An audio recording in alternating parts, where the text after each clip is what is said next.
네, 11주차 첫 번째 수업을 시작하겠습니다. 네, 아마 이번 시간이랑 다음 시간까지 해서 이 7장에 있는 내용을 전부 다 좀 끝내보도록 하겠습니다. 그러니까 우리가 제 7장에서 제일 마지막에 남겨두고 있는 게 르벡 티오렘이라고 해서 F가 리만 적분 가능하다랑 이제 필요 충분 조건이 뭔지에 대해서 얘기를 할 텐데 그 정리의 증명을 아마 이번 시간에는 한쪽 방향 하고 다음 시간에 반대쪽 방향까지 해서 좀 마무리를 해보도록 하겠습니다. 좀 증명이 아무래도 강력한 정리이다 보니까 몇 가지 준비 과정들이 굉장히 많이 필요합니다. 우선은 저번 시간에 했었던 것 중에 하나가 이 어떤 집합이 매저 제로다라는 거에 대해서 좀 간단하게 얘기를 했었죠. 이거 우리말로는 매저를 우리말로 번역할 때는 측도라고 부릅니다. 그래서 어떤 집합이 측도 제로다라는 거는 뭐 임의 엡실론에 대해서 어떤 카운터블한, 그러니까 뭐 무수히 많아도 상관없는 거죠. 유한계여도 괜찮고 무수히 많은데 언카운터블까지는 안 되고 그런 카운터블한 오픈 인터벌들 ON이 존재하는데 두 가지 조건을 만족해야 됩니다. 그래서 첫 번째 조건은 여기 밑에 나와 있는 것처럼 A가 이 ON들의 합집합에 들어간다. 그래서 A를 이렇게 덮고 있는 어떤 무수히 많은 오픈 인터벌들이 있는 거고, 이제 두 번째 조건이 어떻게 보면은 제일 중요한데, 두 번째 조건은 이 ON들, 그러니까 A를 덮는 이 오픈 인터벌들의 길이의 합을 생각하면 걔는 이미 엡실론보다 작거나 같다. 그래서 얘를 우리가 뭐 몇 가지 얘기들을 해줄 수가 있는데, 첫 번째로는 그냥 우리가 이 매저 제로를 한 단어로 해서 정의를 했습니다. 그러니까 A라는 집합의 매저가 1이다, 2다, 뭐 2분의 1이다, 뭐 이런 얘기는 하는 건 아니고 그냥 매저 제로다라는 얘기인데 통째로 얘기를 합니다. 그래서 우리가 그냥 직관적으로 받아들일 때에는 매저는 그냥 길이라고 생각을 해주면 좋습니다. 그냥 우리가 지금 1차원만 생각을 하고 있으니까 길이로 잘 받아들이고, 만약에 우리가 2차원에서 하고 있으면은 이제 매저 어떤 길이에 대응되는 게 이제는 넓이가 되겠죠. 3차원에서는 부피가 될 거고, 그럼 이제 임의의 n차원 공간에서는 우리가 뭐 상상하기는 쉽지 않지만 그냥 n차원 공간의 부피를 생각하면 되죠. 그래서 매저라는 거는 그냥 직관적으로는 어떤 길이를 나타내는 건데, 우리가 여기에서는 길이가 1이다, 2다 이런 얘기를 하는 게 아니고, 그러니까 매저를 정의한 게 아니라 매저 제로라는 거를 정의를 했습니다. 그래서 매저 제로라는 거는 그냥 매저를 우리가 적당히 길이로서 잘 받아들이면 매저 제로라는 거는 그냥 길이가 0이다. 그러니까 우리가 길이가 0이다라는 거를 받아들이면은 아무것도 없는 것처럼 느껴지죠. 길이가 0이라고 생각하면은 보통 그냥 아무것도 없는 거. 그러니까 공집합 같은 거를 생각을 하면 얘는 공집합의 길이를 얘기하는 게 조금 이상하긴 하지만 굳이 따지자면은 길이를 0으로 생각해 주는 게 좋겠죠. 그렇죠? 왜냐면 여긴 진짜 아무것도 없으니까. 근데 길이가 이제 반대로 이제 공집합의 길이는 0이라고 이제 얘기를 해줄 수가 있고, 그럼 반대로 길이가 0이면은 항상 공집합이 되냐라고 하면은 그렇지는 않습니다. 왜냐하면 이런 유한계의 점들, 우리가 밑에 예제에서도 봤지만 예제 중에 유한계 원소가 있는 거, 이런 것들도 다 매저 제로였고,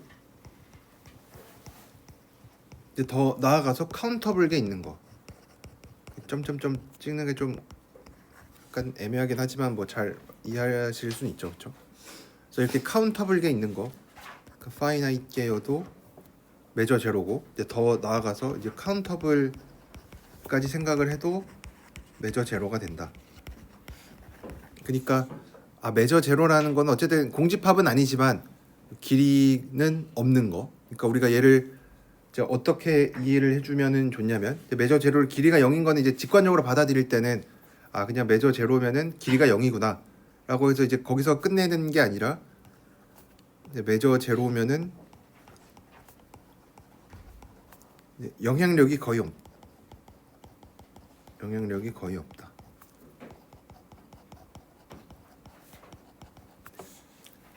그래서 이제 이런 얘기들을 우리가 나중에 실해석학 뭐 이런 데 가면은 이제 측도론이라고 해서 이 메저에 대해서만 또 계속 공부를 하는 뭐 분야가 따로 있습니다. 메저 티오리라고 해서 그래서 우리가 2학년 때 배우는 그냥 해석학, 얘는 보통 이제 영어로는 뭐 그냥 리얼 어널리시스이긴 한데 이렇게 앞에 인트로덕션 투라는 말을 많이 붙입니다. 그냥 구별하기 위해서. 그래서 4학년 때 배우는 게 실해석학이라고 해서 이제 인트로덕션 뺀 거. 여기서 이게 진짜 리얼 어널리시스라고 하고, 어떤 곳에서는 이 실해석학이랑 이 측도론이랑 이제 뭐 같은 게 뭐 섞어서 쓰기도 합니다. 그만큼 뭐 실해석학에서 이제 굉장히 중요한 부분을 차지하는 겁니다. 그래서 우리가 지금은 메저 제로에 대해서만 얘기를 하지만 나중에는 이제 일반적인 메저에 대해서도 많이 얘기를 합니다. 그래서 나중에 등장을 우리 7장 마지막에서도 제가 잠깐 언급을 할 텐데 뭐 에필로그라고 해서 뒤에 조금 나와 있는데, 르벡, 우리가 지금 뭐 르벡 티오렘이라고 해서 지금 르벡이라는 수학자가 뭐 증명한 정리에 대해서 얘기를 하고 있는데, 이 수학자가 이 메저 이론을 되게 많이 개발을 했습니다. 그래서 보통은 이제 메저라고 하면 이제 르벡 메저를 많이 얘기를 하는데, 어쨌든 메저라는 게 지금 여기서는 그 간단하게만 얘기하는 것 같지만 제가 하고 싶은 얘기는 굉장히 깊이 있는 얘기들이, 더 많은 얘기들이 있습니다. 그래서 더 되게 굉장히 중요한 내용인데 그렇지만 이제 그런 좀 어려운 내용들은 어차피 우리 지금 관심사도 아니니까, 제가 지금 하는 얘기는 메저 제로라는 게 뭐냐면 그냥 길이가 0인 건데 영향력을 거의 주지 않는다. 그래서 뭐 이런 이제 메저 제로에 대해서 얘기를 하고, 그다음 또 몇 가지 준비 과정들이 또 많이 필요합니다. 그래서 그것 중에 하나가 이제 알파 컨티뉴이티라는 건데, 알파 컨티뉴이티가 뭐냐면 어떤 f라는 이제 f라는 함수가 a, b에서 잘 정의가 되어 있고, f가 알파 컨티뉴어스다. 이제 어떤 점에서 이제 우리가 보통 연속이라는 거는 이제 한 점에서의 연속성을 많이 얘기를 하죠. 한 점에서의 연속성을 먼저 얘기를 하고 이제 그 다음에 집합에서의 연속성도 얘기를 하는데, 여기서도 비슷하게 알파 컨티뉴어스도 한 점에서 정의를 하는 겁니다. 한 점 x에서 알파 컨티뉴어스 하다라는 게 뭐냐면 어떤 델타라는 게 존재하는데, 어떤 델타냐면 여기 x를 기준으로 하는 이제 델타 네이버후드죠, 그렇죠?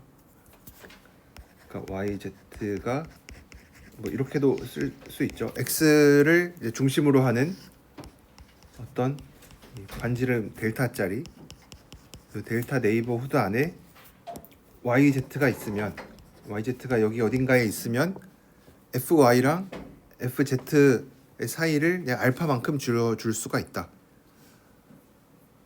그러면 이제 이거 보면은 굉장히 그냥 연속에서 했었던 거랑 비슷하죠, 그렇죠?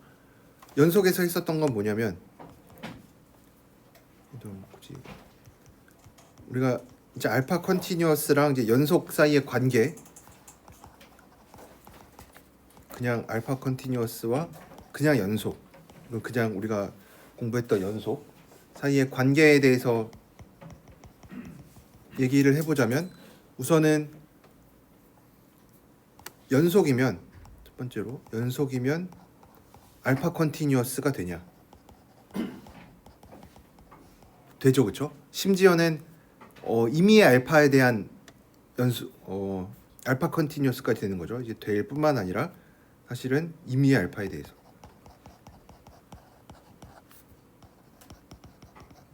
그러니까 뭐 모든 알파에 대해서 알파 컨티뉴어스 한 거랑 연속이랑은 사실 동치죠, 그렇죠? 그러면은 이제 반대로 그냥 어떤 한 점 알파에 대해서 한 그냥 고정된 그냥 알파 하나에 대해서 알파 컨티뉴어스가 성립하면 연속이 되냐?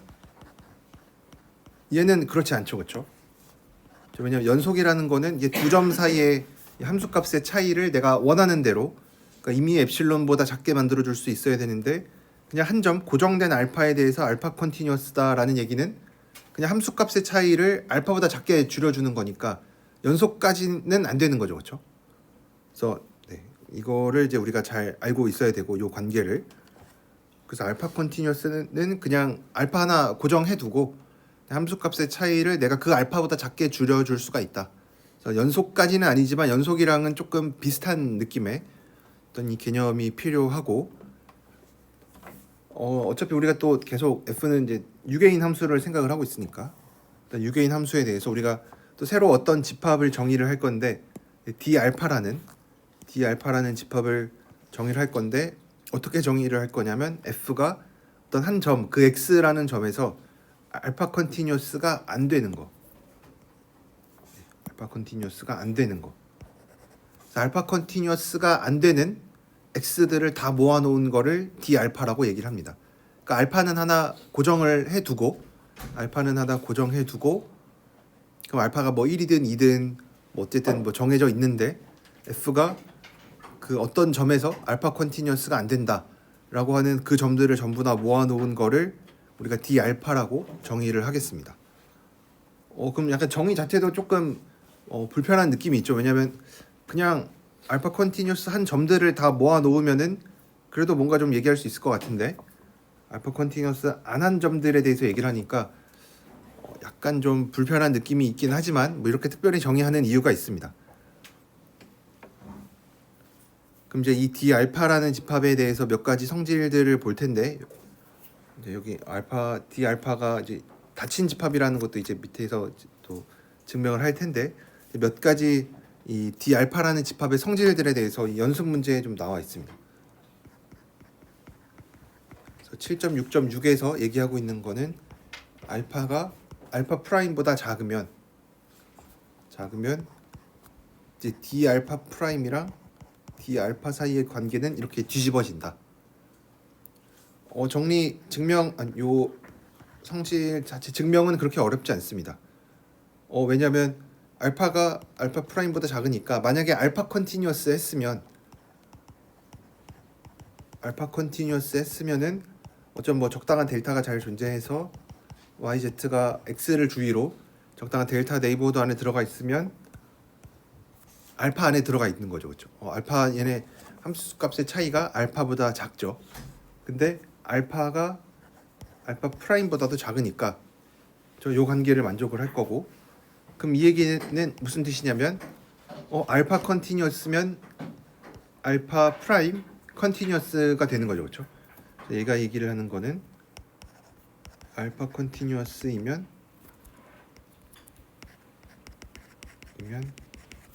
알파 프라임 컨티뉴어스이다. 그러면은 이제 d 알파 입장에서는 d 알파는 알파 컨티뉴어스가 아닌 거죠, 그렇죠? 그러니까 이 집합 뭐 대우 명제를 생각을 해주면 not 알파 프라임 컨티뉴어스면 not 알파 컨티뉴어스가 되니까 d 알파 프라임이 더 작은 집합이 되는 거죠. 뭐 당연히 뭐 이런 거 외울 필요도 없고 그냥 그때그때마다 생각을 해주면 되겠죠. 정의를 떠올려 주면은 뭐 그렇게 한두 줄 정도면 생각을 할 수가 있으니까. 그래서 알파 사이의 대소 관계를 생각을 해주면 d 알파들의 어떤 집합의 이제 포함 관계 생각해주면 뭐 뒤집어진다. 뭐 이렇게 얘기를 해줄 수가 있고, 7.6.7의 A번에서는 이제 알파 하나 고정을 해두고 만약에 f가 연속이다. 어떤 x라는 점에서 연속이면 그러면 f는 알파 컨티뉴어스가 된다. 이거는 우리가 아까 방금 했었던 얘기죠, 그렇죠? 왜냐면 연속이라는 얘기는 이것도 뭐 굳이 좀 거창하게 증명이란 걸 한번 해보면 f가 연속이니까 어떤 델타가 잘 존재해서 x 주위로 델타가 잘 존재해서 또 거기 안에 들어있는 애들에 대해서는 엡실론보다 작아요. 근데 이미 엡실론보다 작으니까 여기 이제 임의의 엡실론에 대해서 이게 성립하니까 이제 알파 컨티뉴어스 입장에서 얘기를 해주려면 엡실론을 이제 알파로 고르면 되죠.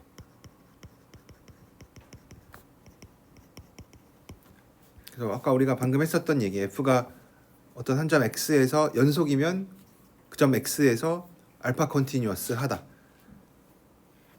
그래서 우리가 어떤 d라는 집합을 어떤 집합으로 정의를 할 거냐면 전체 정의역에 있는 점들 중에서 몇 개를 골라오는 건데 어떤 점들을 고를 거냐면 f가 연속이 안 되는 점들을 다 모은 거를 우리가 d라고 정의를 할게요. 여기서는 이제 d가 f가 연속이 안 되는 거. 그러니까 얘는 불연속점의 집합이 되는 거죠. 불연속점들의 집합.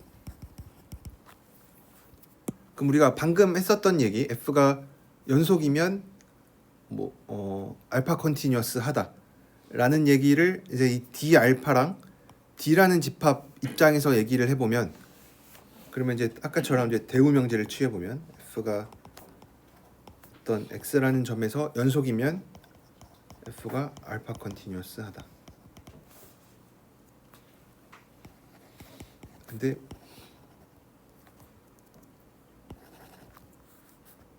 그러면 이제 대우 명제를 취해주면 f가 알파 컨티뉴어스가 아니면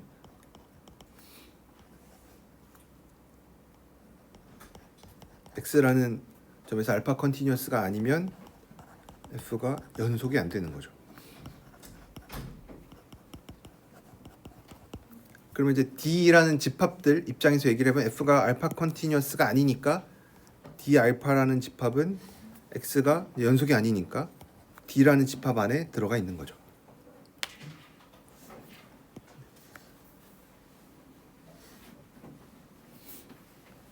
뭐 이런 이제 포함 관계에도 우리가 생각을 해줄 수가 있고, 그 다음에 이제 또 신기하게도 뭐 그렇게 신기한 건 아니지만 f가 만약에 한 점 x에서 연속이 안 됐다. 그러면은 f는 알파 컨티뉴어스가 안 됩니다. 어떤 특정한 알파에 대해서.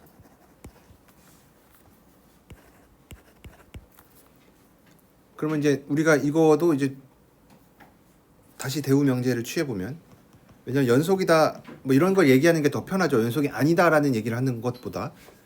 그러면은 이제 뒤에 명령 부정을 해보면 f가 어떤 알파에 대해서 알파 컨티뉴어스가 안 된다를 부정을 해보면 모든 알파에 대해서 알파 컨티뉴어스 하다라는 게 되죠. 그렇죠?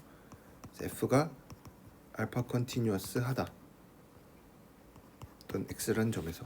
근데 모든 알파에 대해서. 그러면은 f가 연속이 된다.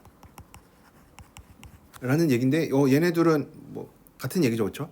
f가 모든 알파에 대해서 알파 컨티뉴어스 하다라는 얘기는 뭐 임의의 알파에 대해서, 그러니까 뭐 알파 대신에 엡실론이라고 잠깐 이름만 바꿔주면 f가 바로 연속인 것까지 되는 거죠. 그래서 얘가 하는 얘기는 f가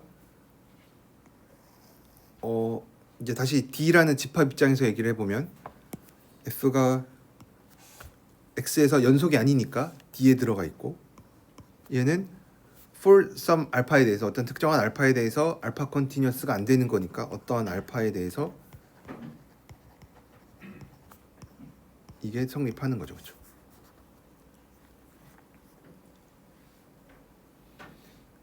그래서 얘네 둘을 종합을 해보면, 근데 아까 여기서 이제 좀 더 얘기를 해줘야 되는 부분은 f가 연속이면은 얘도 이제 특정한 알파에 대해서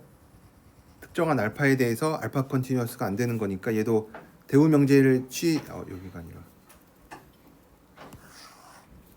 여기서도 어떤 알파에 대해서 안 되는 거니까 임의의 알파에 대해서 이게 성립하는 거니까 얘는 임의의 알파에 대해서 d 알파가 d에 들어가 있어서 그래서 결론은 이 7.6.7에서의 결론은 d라는 집합을 우리가 어떤 임의의 알파에 대해서 d 알파들의 합집합으로 나타낼 수가 있습니다. 그러면 이제 양쪽 방향 부등호 다 성립하죠, 그렇죠? 그래서 D라는 집합, 그러니까 우리가 알고 싶은 집합은 D입니다. 우리가 알고 싶은 건 D에 대해서 알고 싶어요. 그러니까 불연속점의 집합에 대해서 좀 알고 싶은데 D 알파라는 집합이 좀 더 작은 집합이죠, 그렇죠? 왜냐하면 특정한 알파에 대해서 알파 컨티뉴어스가 안 되는 거니까.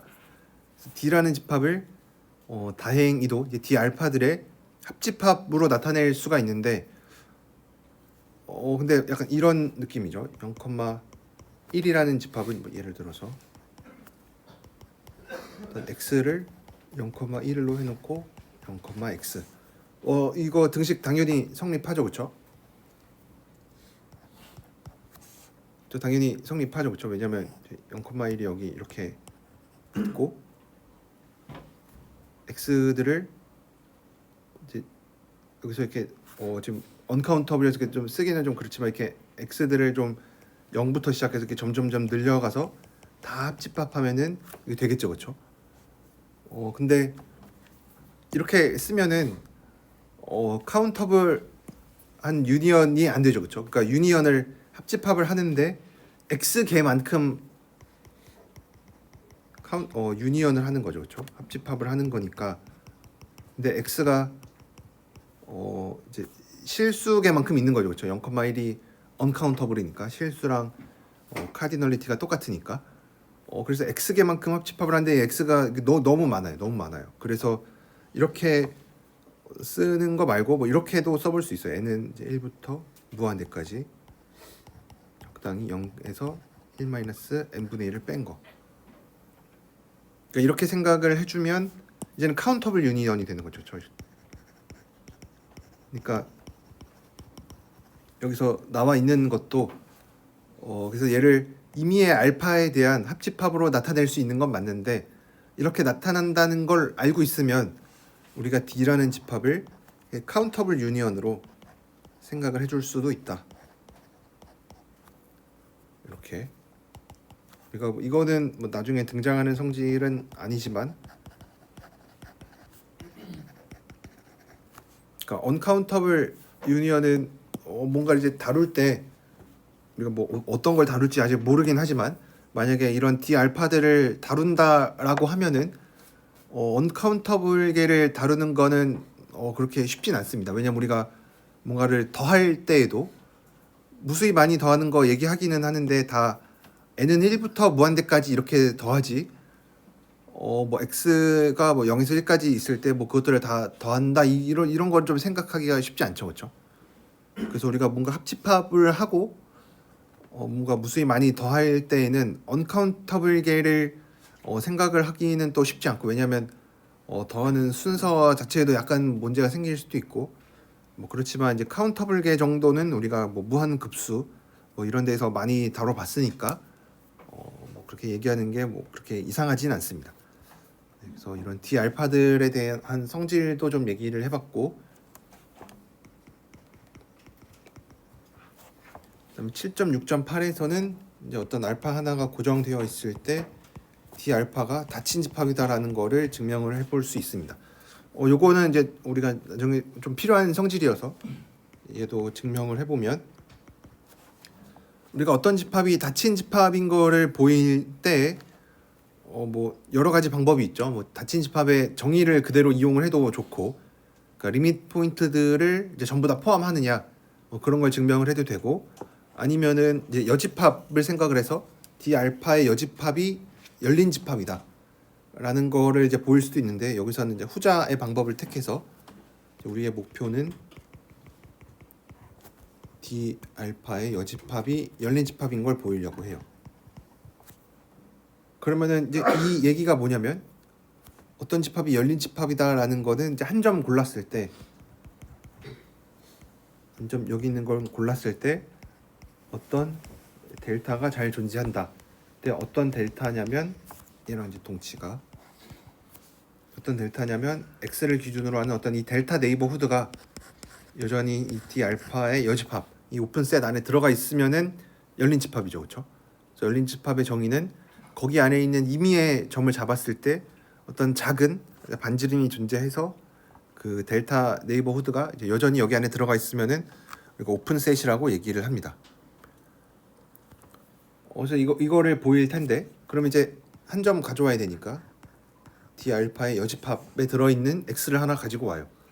그러면 이게 무슨 뜻이냐면 D 알파의 정의가 뭐였냐면 알파 컨티뉴어스하지 않은 점들을 다 모은 거였는데 그거의 여집합을 생각을 하니까 이제는 알파 컨티뉴어스 한 점이 되는 거죠, 그렇죠?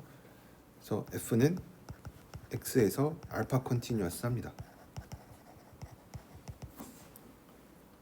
그러면 이제 알파 컨티뉴어스 정의에 의해서 어떤 델타가 존재하는데 어떤 델타냐면 YZ가 여기 안에 들어가 있으면 FY랑 FZ가 엡실론보다 작습니다. 그리고 지금 우리가 보이려는 게 뭐냐면 이거 다시 한번 이제 오픈셋 저거 다시 한번 얘기를 해보면 어떤 B 델타 X라는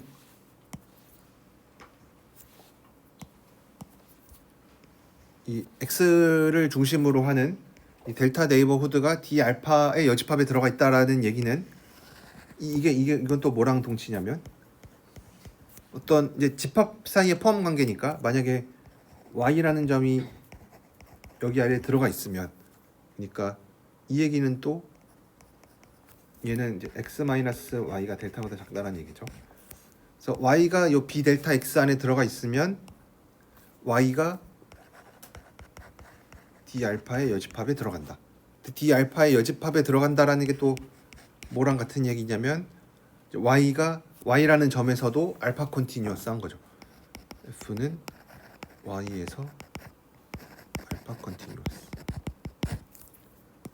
그럼 이제 뭐 거의 다 됐는데 계속 똑같은 얘기만 하고 있는 것 같은데 YZ라는 게 이제 B 델타 X를 중심으로 한 델타 네이버드에 들어가 있으면 FY랑 FZ 사이의 거리가 엡실론보다 작대요. 그러면은 X를 중심으로 X 마이너스 델타, X 플러스 델타 뭐 이렇게 있는데 YZ가 뭐 적당히 이렇게 있는 거죠. 그랬을 때 우리가 B의 2분의 델타 X 정도를 생각을 해주면 여기 안에 이제 2분의 델타 X 좀 더 범위가 줄어든 거죠. 그래서 여기 안에 있으면 이제 여기 안에 Y가 있으면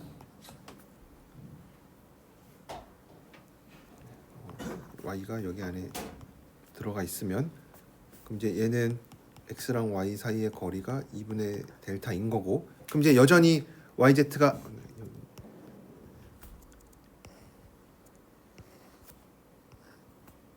여기를 X-2분의 델타로 해서 이제 Y가 만약에 여기에 있었으면 그러면은 Y가 B의 2분의 델타 X에 들어가 있으니까 Y가 B 델타 X에도 당연히 들어가죠, 그렇죠? 그럼 Y라는 점은 어쨌든 여기 안에 있으니까 여기 안에 있는 점 어떤 Z를 잡았을 때에도 YZ 사이의 차이가 엡실론보다 작겠죠. 그래서 F는 Y에서 알파 컨티뉴어스합니다. 그럼 뭐 이 얘기가 Y가 D 알파의 여집합에 들어가 있다는 얘기니까 어떤 적당한 작은 네이버후드가 여기 안에 들어가죠. 그래서 오픈셋이 됩니다.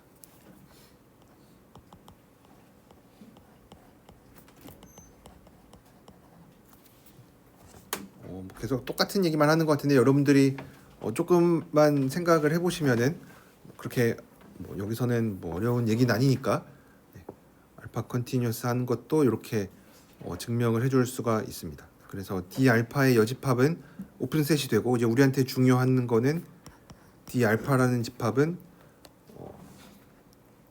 닫힌 집합이 됩니다. 이게 우리 증명에서 좀 중요하게 쓰일 내용 중에 하나입니다. 그러면은 제가 뭐 하나 얘기 안 한 것 중에 하나는 우리가 어떤 한 점에서의 연속성 얘기를 아마 뭐 한 4장쯤에서 3장, 4장 이런 데서 얘기를 했었고, 또 하나 우리한테 또 필요한 것 중에 하나는 유니폼리 알파 컨티뉴어스라는 게 또 있습니다.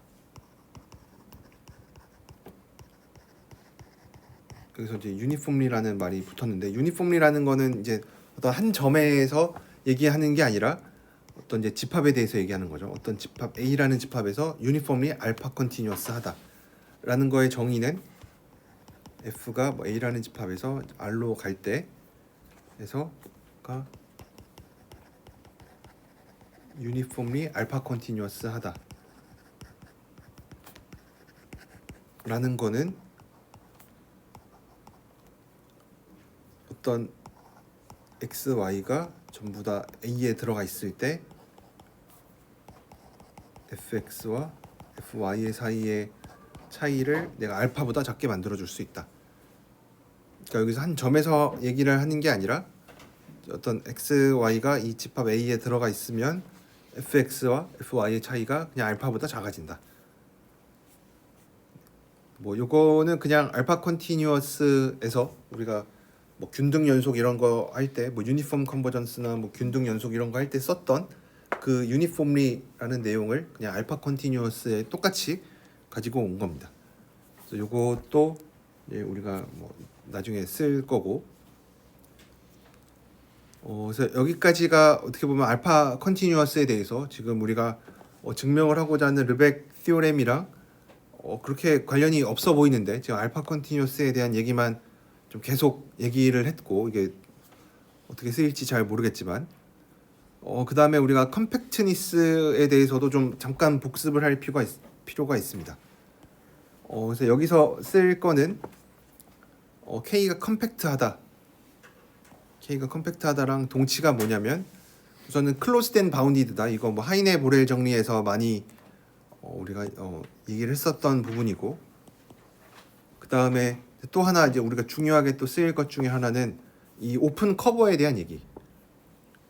그래서 K를 덮는 어떤 오픈 인터벌들의 컬렉션이 있는데, 그러니까 여기에서는 지금 G 뭐 인덱스를 람다라고 썼는데, 이 람다가 언카운터블 뭐 이든 뭐든 그런 거 상관없는 거죠. 그냥 K를 덮는 커버들이 있을 때 우리가 항상 파이나이트 서브 컬렉션을 찾아줄 수가 있다. 그래서 K를 여전히 덮는 파이나이트 서브 커버를 항상 찾아줄 수가 있다. 그래서 이게 컴팩트의 어떻게 보면 또 다른 정의 중에 하나였죠. 왜냐면 얘네가 다 동치니까. 그래서 이게 다 동치다. 마지막 K가 컴팩트하다.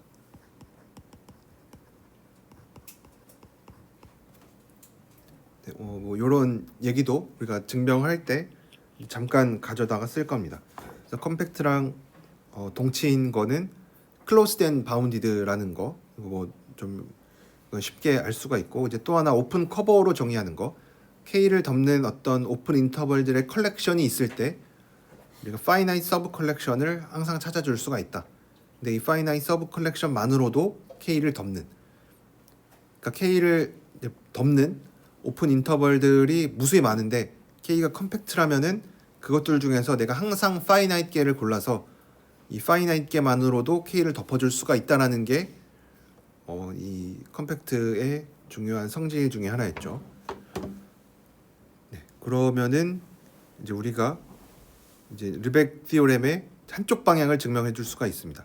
그래서 르벡 티오렘을 정식으로 소개를 하면은, 르벡 티오렘이 뭐냐면, 우선 가정은 f는 항상 우리가 바운디드 펑션 생각을 하고, 항상 유개인 함수 생각을 하고, 인터벌도 a, b 요 닫힌 인터벌을 생각을 합니다.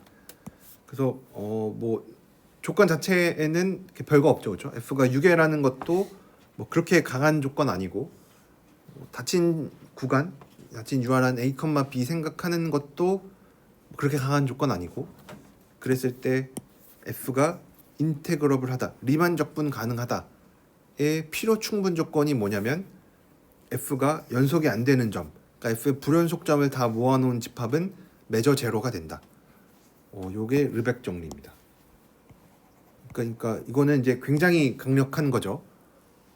그러니까 리만 적분 가능하다라는 거를 내가 판단해 주려면, 어떤 함수가 주어져 있을 때 내가 알고 싶은 거는 그 리만 적분 그 함수가 리만 적분이 되냐라는 거를 알고 싶은데 그러면은 딴 거 알 필요 없이 우리가 뭐 어떤 리만 적분에 대한 뭐 크리테리언도 얘기를 했었죠. 어떤 뭐 파티션이 잘 존재해서 상합과 하합의 차이를 내가 원하는 만큼 줄여줄 수가 있으면 리만 적분 가능하다.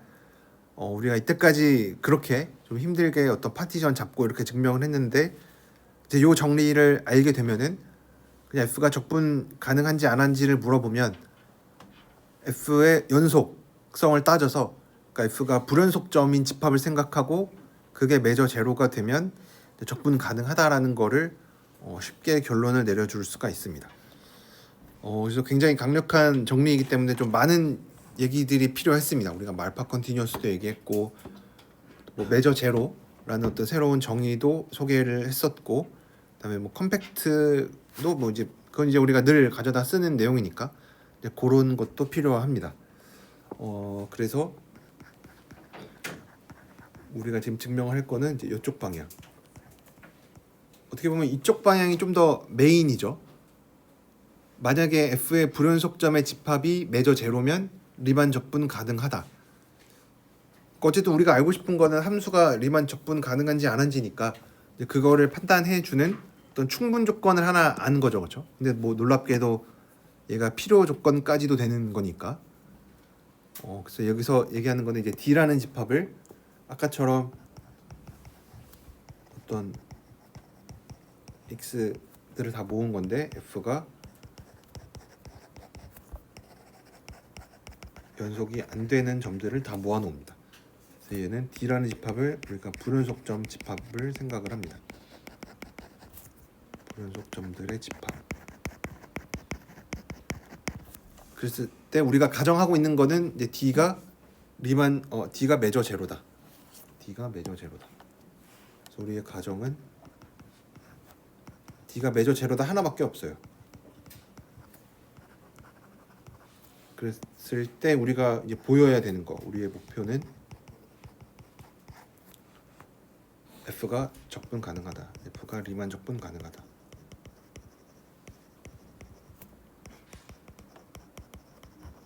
그럼 이제 우리가 당연히 해야 되는 일은 어쨌든 F가 적분 가능하다라는 거 보이고 싶으니까 어떤 파티션을 잡아야 되는 거죠, 그렇죠? 그래서 파티션을 잡아야 된다. 적당한 파티션을 잡아야 된다.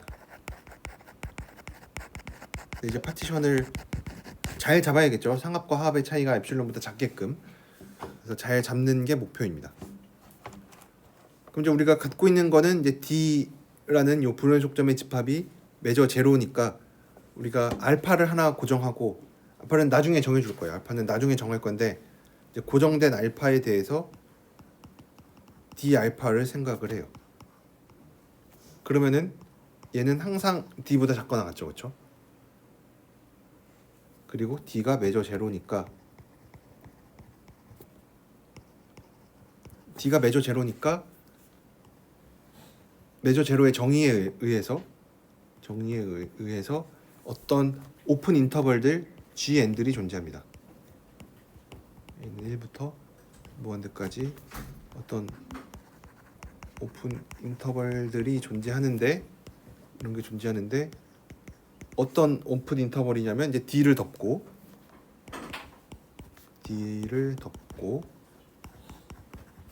뿐만 아니라 얘도 중요하고 D를 덮고 이제 뿐만 아니라 두 번째로 길이의 합이 내가 원하는 대로 줄여줄 수가 있다. 엡실론보다 작은데 우리가 특별히 나중에 좀 잘 쓰기 위해서 4 라지 m분의 엡실론이라고 얘기를 할게요. 여기서 라지 m은 F의 6에 F가 6개니까 이 라지 m F가 6개인 fx가 라지 m보다 작은 요렇게 GN들이 존재합니다.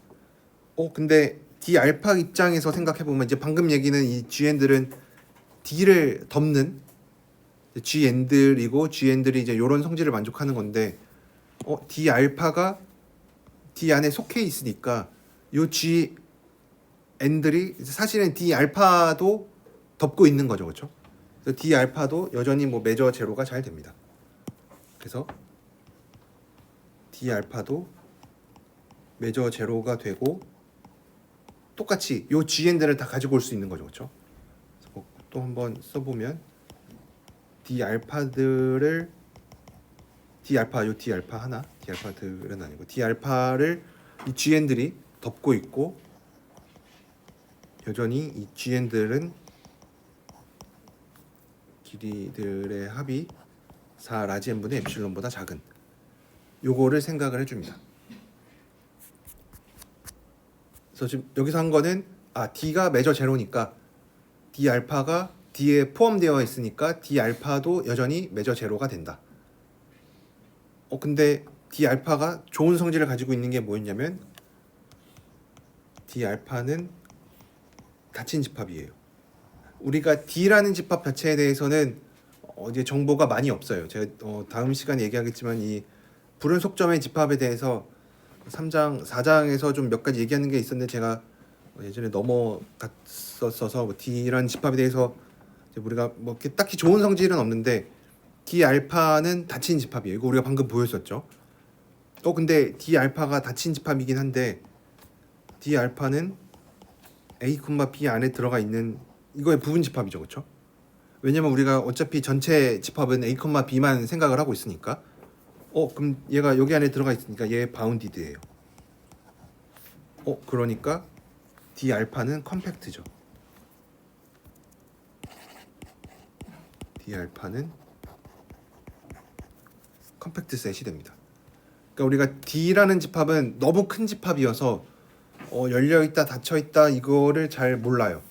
그렇지만 D 알파는 조금 작은 집합이니까 우리가 그래도 열려 있다 닫혀 있다 요 정도는 얘기해 줄 수가 있고 특별히 D 알파는 닫힌 집합이 됩니다. 그래서 D 알파는 바운디드이고 클로즈드 셋이니까 D 알파는 컴팩트 셋이 됩니다. D 알파는 컴팩트가 돼서 근데 아까 우리가 뭐 생각했냐면 D 알파를 덮는 오픈 인터벌들이 있다라고 했죠. 근데 D 알파가 컴팩트예요. 그럼 이 얘기가 뭐냐면 D 알파들을 어떤 컴팩트 셋을 덮는 오픈 인터벌들이 카운터블 개만큼 있으니까 컴팩트 셋의 정의에 의해서 아니면 저 위에 있던 성질에 의해서 파이나이트 서브 커버가 존재합니다. 그래서 원래는 우리가 D 알파를 덮는 GN들을 카운터블 개만큼 무수히 많이 있는 것도 생각을 했지만 D 알파가 특별히 컴팩트니까 이것들 중에서 파이나이트 서브 커버를 찾아줄 수가 있어요. 파이나이트 서브 커버를 찾는다라는 얘기는 첫 번째로 D 알파를 유한계만으로도 덮어줄 수가 있다. 두 번째로 그럼 이 유한계만큼 덮어주는 거의 길이도 더 작으니까 얘네들을 다 더하는 것도 이렇게 4n분의 4 라지 n분의 엡실론보다 작게 만들어줄 수가 있습니다. 그래서 파이나이트 계로도 잘 덮여요. 여기까지 잘 이해가 되시죠, 그렇죠? D 알파 원래 우리가 갖고 있었던 거는 불연속점의 집합을 D라고 했을 때 D가 매저 제로다. 근데 D 알파라는 집합은 좀 더 작은 집합이고 D보다 그래서 D 알파는 D에 들어가고 그러니까 D 알파도 매저 제로가 되고 근데 D 알파는 닫힌 집합이고 어떤 바운디드 셋의 부분 집합이니까 여전히 바운디드여서 D 알파는 컴팩트 셋이 됩니다. 그러면은 컴팩트 셋 정의에 의해서 우리가 매저 제로 얘기를 할 때도 뭔가 어떤 집합을 덮는 오픈 인터벌들을 얘기를 했죠. 그러니까 오픈 커버인 거죠. 그래서 컴팩트니까 그것들 중에서 파이나이트 계를 내가 골라줄 수가 있습니다. 그래서 파이나이트 서브 커버가 존재해서 D 알파를 덮는 이런 것들을 생각을 해줄 수가 있어요. 그래서 지금 이런 상황인 거죠. 어떤 D 알파라는 게 이렇게 있는데 얘를 덮는 어떤 GN들이 유한계 존재해요. 그래서 어떻게 생겼는지 모르겠지만 막 이렇게 생긴 애들이 존재해요. 그래서 이런 GN들이 존재하는데 GN이 유한계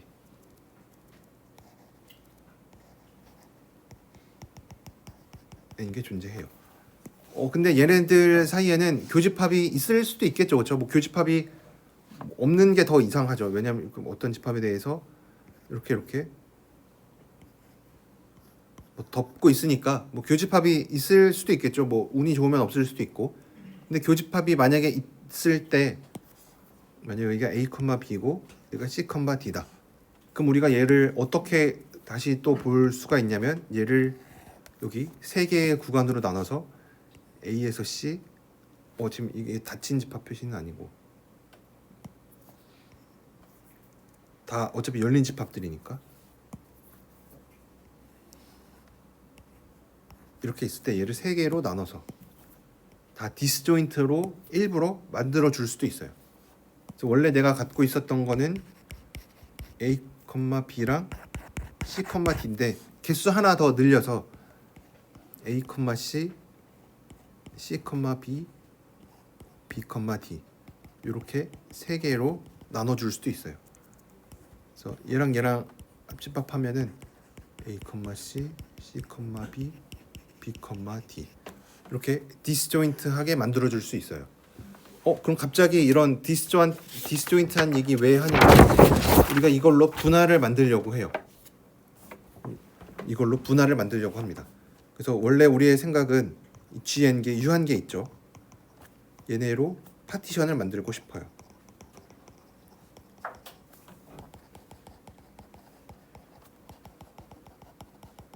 근데 이 GN들이 왜냐면 우리가 파티션을 만든다라는 얘기는 이렇게 양 끝점들만 생각해서 뭐 이런 거니까 이 점들이 이렇게 찍혀 있는 거니까 얘네로 구간을 만들면은 다 디스조인트한 거죠. 교집합이 없죠. 겹치지 않죠. 근데 내가 지금 커버들을 생각을 하고 있으니까 얘네는 혹시 겹칠 수도 있어요. 그렇지만 겹친다 하더라도 이렇게 안 겹치게 뭐 개수가 좀 늘긴 하지만 뭐 여전히 유한계겠죠. 여전히 유한계로 만들어줄 수가 있어서 이제 얘네로 잘 파티션을 만들어요. 그래서 안 겹치게. 그래서 겹치는 부분이 있으면 이렇게 쪼개서 겹치는 부분이 있으면 저 위에서 한 것처럼 조금 쪼개서 만들어줄 수가 있어요. 그래서 파티션을 만들어줄 수가 있습니다.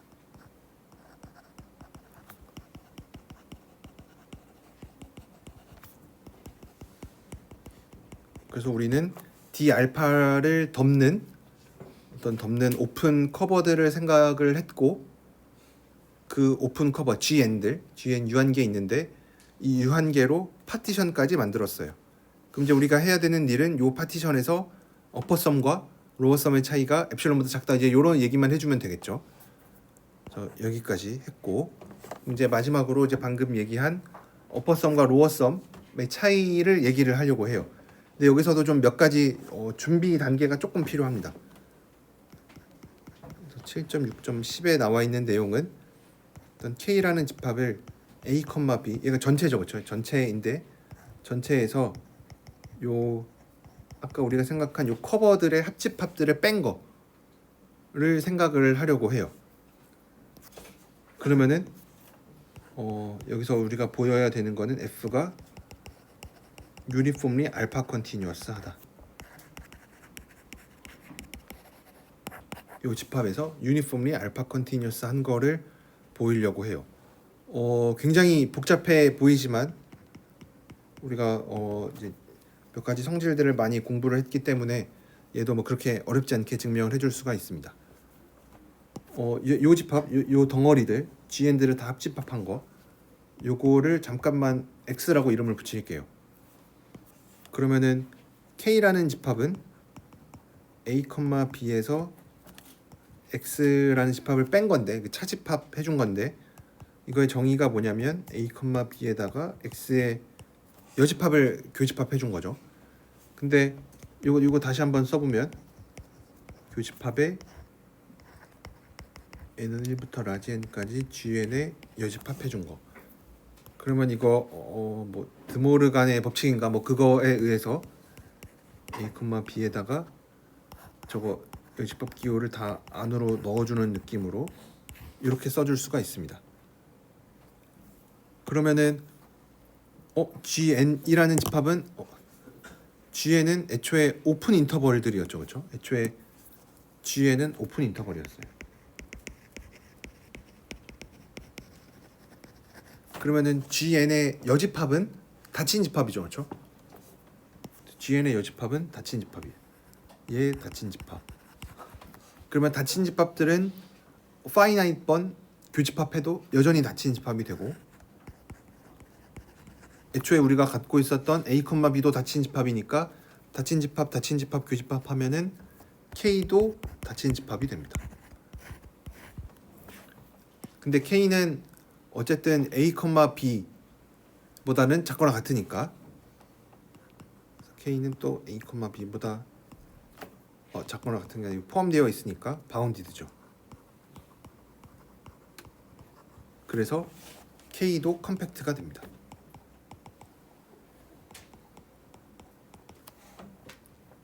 K가 컴팩트가 돼요.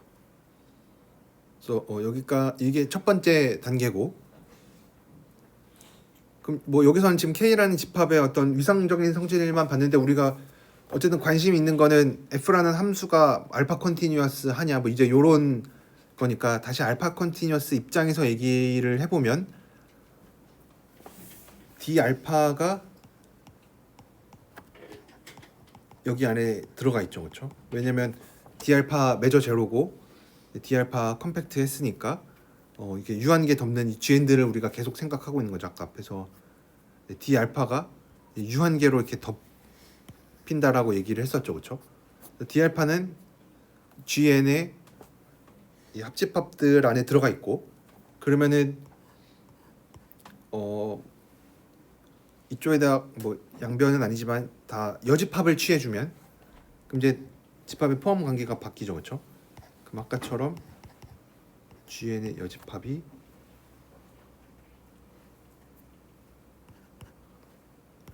D 알파의 여집합에 들어가요.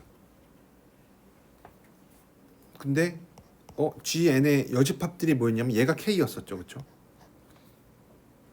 왜냐면 어차피 우리가 전체 집합이 얘니까 K가 사실은 X의 여집합인 거죠. 그러면 이 얘기는 뭐냐면 지금 K가 여기 안에 들어가 있는 거죠. 그러니까 어떤 점 X가 K에 들어가 있으면 X가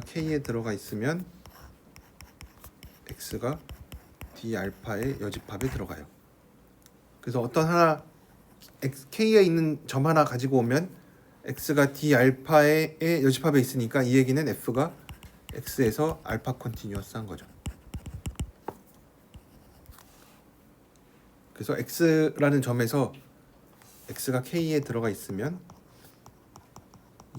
항상 F가 X에서 알파 컨티뉴어스, X에서 알파 컨티뉴어스 합니다. 그럼 이제 요 다음 증명을 그냥 넘어갈 텐데 K가 컴팩트죠, 그렇죠? 우리가 예전에 했었던 것 중에 뭐가 있냐면 예전에 했었던 것 중에 F가 어떤 컴팩트 셋 K에서 연속이면 유니폼리 에서 연속이면 F는 K에서 유니폼리 컨티뉴어스 했어요. 그렇죠? 이거 예전에 증명했었죠, 그렇죠? 그래서 요거를 이제 정리 증명 그대로 따라가면은 연속일 때 뭐 이미 엡실론보다 작다. 그거 다 알파로 바꾸면은 여기에서도 똑같이 우리가 어떤 결론을 내려줄 수가 있냐면 F는 K에서 유니폼리 알파 컨티뉴어스하다. 이렇게 증명을 해줄 수가 있습니다. 요 마지막 단계 그냥 넘어가긴 했지만 예전에 했었던 거에서 엡실론 대신에 알파들 다 넣으면 되니까 똑같아집니다. 그래서 요거까지 했으면은 이제 한쪽 방향 이제 증명을 해줄 수가 있습니다. 이제 진짜로 한쪽 방향.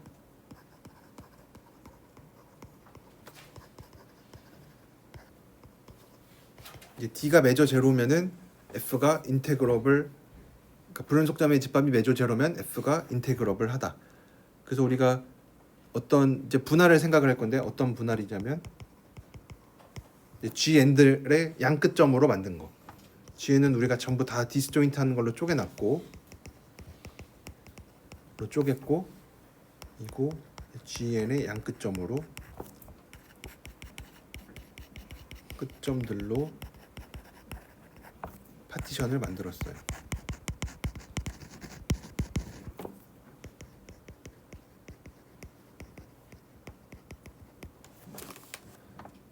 그러면은 이제 D 알파 입장에서 보면 D 알파는 여기 안에 들어 있죠. 뭐 당연히 전체 집합 안에도 들어가 있을 거고.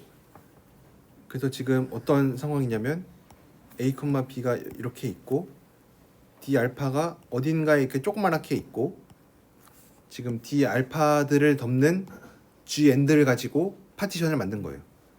지금 뭐 디스조인트하게 만들었으니까 이렇게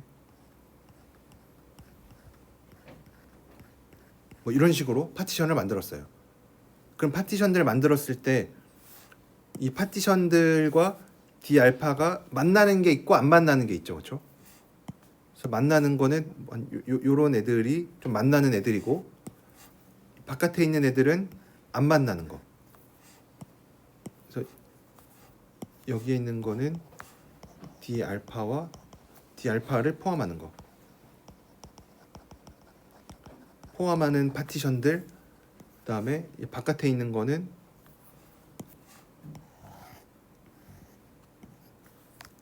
얘는 D 알파를 포함하지 않는 거.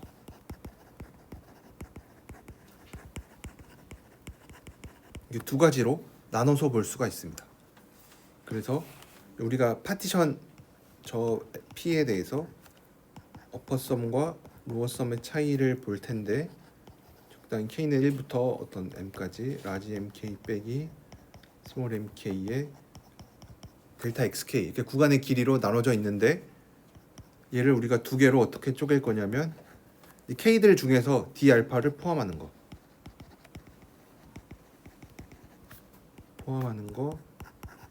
D 알파를 안 포함하는 거, 두 개로 나눠서 생각을 해보려고 해요. 이렇게 나누는 이유는 이제 계산을 해보면은 이제 왜 이렇게 나누는지가 명확해지는데, D 알파를 포함한다는 게 무슨 뜻이냐면 여기에서 이제 최소 뭐 수프리멈 인피멈의 차이에다가 이제 델타 XK를 곱한 거. 그러면 D 알파를 포함하니까, 그럼 이게 뭔 뜻이냐면 D 알파는 어쨌든 GN들의 전체보다 작아요. 근데 이 전체의 길이가 4 라지 M분의 엡실론보다 작죠. 그리고 라지 MK 빼기 스몰 MK는 항상 이 라지 M보다 작거나 같죠, 그렇죠? 왜냐면 F의 절대값이 애초에 M보다 작았으니까, F는 마이너스 M부터 M까지니까 뭐 소구간, 각 작은 구간에 있는 애들도 전부 다 2M보다 작을 거고, 그래서 2M으로 빼내고 D 알파를 포함하는 요 델타 XK들의 길이의 합. 얘네들은 어쨌든 D 알파들 중에 일부만 포함하고 있을 건데, 일부만 포함하니까 당연히 전체보다 작겠죠, 그렇죠? 전체보다는 작을 겁니다. 왜냐면 GN들 중에 뭐 운이 좀 안 좋으면은 모든 GN을 다 포함할 수 있는데, 뭐 GN의 일부는 이제 포함하고 있으니까. 그래서 아까 우리가 이 구간의 길이의 합 4n분의 엡실론으로 잡았으니까 D 알파를 포함하는 쪽에서도 수프리멈 인피멈 차이를 생각하면 2분의 엡실론보다 작고, 그러면은 D 알파를 안 포함하는 쪽에서는 어떻게 할 거냐? D 알파를 포함하지 않는다라는 거는 D 알파들의 여집합에 들어가 있는 거죠. 그러니까 얘는 K라는 집합 안에 들어가 있죠. 아까 우리 K라는 집합 얘기했으니까. 그럼 얘는 F가 K에서 알파 컨티뉴어스 하니까 이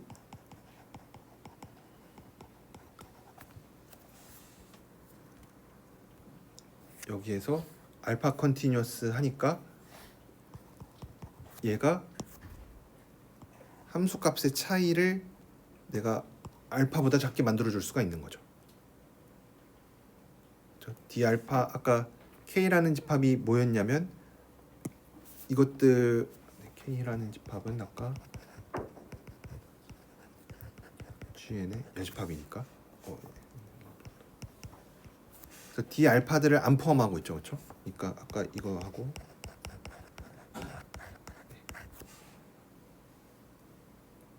그러니까 얘는 알파 곱하기 d 알파를 안 포함하는 구간의 길인데 얘 어차피 해봐야 전체보다 작겠죠. b-a의 알파. 그래서 우리가 맨 처음에 알파를 이제 어떻게 정할지 얘기를 안 했는데 얘가 2분의 엡실론이 되게 알파를 정해주면 되겠죠.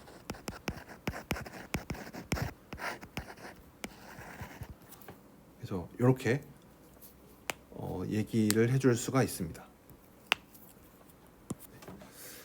그래서 뭐 증명이 굉장히 길었죠. 뭐 할 얘기도 많고, 뭐 알파 컨티뉴어스에 대한 얘기도 하고, 뭐 d 알파가 닫힌 집합이다 이런 얘기도 하고, 뭐 컴팩트의 여러 가지 성질도 쓰긴 했는데, 증명의 호흡이 굉장히 길다 보니까 이게 여러분들께서 뭐 복습을 하실 때 그냥 뭐 빈 종이에다가 놓고 이 정리 증명을 한번 한다 생각을 하고 이제 처음부터 써 내려가면은 내가 뭐 어떤 정의들이 필요하고 뭐 어떤 성질들이 필요하고 이런 것들을 좀 아실 수가 있을 겁니다. 그래서 이게 네, 증명이 길이가 긴 것들은 좀 그렇게 빈 종이에다가 놓고 여러분들이 스스로 한번 아무것도 안 보고 이제 써 내려가다 보면은 분명히 뭐 막히는 곳들이 있을 거고 이제 그런 부분들을 잘 해결해 나가면은 이제 증명을 다 잘 기억을 하실 수가 있을 겁니다. 네, 그래서 오늘은 여기까지 하고 이제 다음 시간에 오늘 했었던 내용들 잠깐 복습을 하고 뭐 처음부터 끝까지 다 증명하진 않고 잠깐 복습하고 이제 반대 방향 증명하면서 르벡 티오렘 마무리하고 7장 좀 몇 가지 좀 더 얘기를 하고 마치고 이제 다음 주부터는 이제 8장 내용을 좀 얘기를 해보도록 하겠습니다. 그래서 오늘은 여기까지 하도록 하겠습니다.